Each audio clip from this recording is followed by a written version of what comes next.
la chute une dernière fois. Ça va passer. Excuse. Désolé. Pourquoi c'est pas possible? Ça niveau. Pardon? Possible. Ah oui? Peux-tu nous donner des raisons pourquoi c'est impossible? Des ordres. De qui? De qui? Des ordres de qui? C'est ça. Les ordres du conseil de bord? C'est le conseil de bord, parce qu'il vient de le conseil Je pense de bord. pas. Ah ouais? Ils viennent de perdre là Il y le... a la compagnie qui m'ont fait des soucis ici. C'est Gerco. Ah ouais? C'est Gerco. C'est Gerco, hein? C'est pas eux qui sont impliqués justement dans la commission Charbonneau à les choses à Montréal ne sont pas mises à jour. Je pense qu'il y a de l'irrégularité dans les contrats octroyés. C'est clair. La compagnie a été mentionnée. Il y a BPR qui est en arrière de ça, qui n'ont pas eu les forces hydrauliques, n'ont pas été données. Puis le projet a été mis à l'avant. La population de Machéo-Yax, les Inuits, n'ont jamais été consultés clairement, n'ont jamais eu de référendum. Est-ce que vous avez eu un référendum? Non! Non? Maintenant, on nous empêche de voir un monument millénaire qui va être harnaché sans qu'on ait eu notre mot à dire. Il y a une pétition de 500 Inuits qui a été signée, qu'on a montrée aux médias ce matin, qui va être déposée à l'Assemblée nationale. Je pense que la réponse est claire, que l'accessibilité sociale n'est pas présente pour ce projet chez les Inuits. On aurait aimé voir la chute une dernière fois. Monsieur nous dit qu'il y a des ordres. Ça sera pour une prochaine fois. Monsieur nous dit ici qu'il y a des ordres d'en haut, qu'il y a des ordres de des compagnies qui viennent briser nos territoires sans nous demander, chez nous, sur le Nitassinan, qui viennent nous dire qu'on ne peut pas aller voir la chute à cause qu'ils viennent faire un barrage chez nous.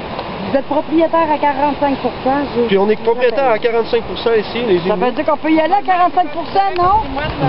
Le fait qu'il y ait un barrage ici, monsieur, le fait qu'il y ait un barrage ici, monsieur, c'est grâce à nous, les Inuits. Parce qu'ils ont accepté de le faire et ils n'ont Par respect, monsieur, je demanderai que la porte soit ouverte. Est-ce que c'est possible de parler à votre supérieur? Non. On le demande, s'il vous plaît. Bonsoir, Quand on est arrivé, on a vu monsieur.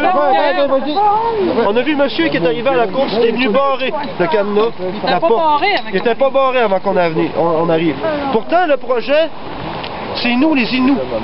45 % qu'on est à part, on a mis de part dans ce projet-là. Il n'y a aucun respect. Autant du côté que du fait qu'on n'a pas eu de référendum, autant du côté que les élus qui ont signé pour ce projet-là, le fait qu'ils ont signé ce projet-là, c'est grâce à la population de Machéo-Yax.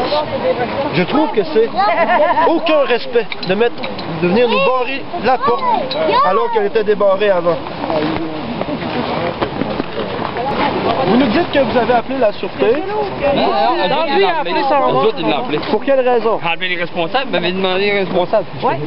Mais les responsables, ils ont dit on va envoyer la police. C'est ça. Bon, on va aller prendre une petite marche démocratiquement, on va payer 3 piastres.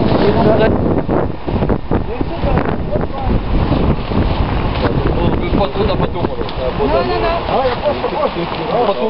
Comme vous voyez ici, Votre visage n'apparaîtra pas. comme vous voyez ici, Non, mais je vais le cacher, monsieur. comme vous voyez ici, on a payé à l'entrée des Inuits pour pouvoir venir voir notre chute, sous laquelle on est propriétaire. Il a fallu payer pour rentrer, pour avoir des raquettes, sinon il ne faisait même pas rentrer. Pourtant, on est propriétaire à 45 % de cette chute, ce que je considère comme un manque de respect pour les Inuits. Bonne marche, vive la démocratie.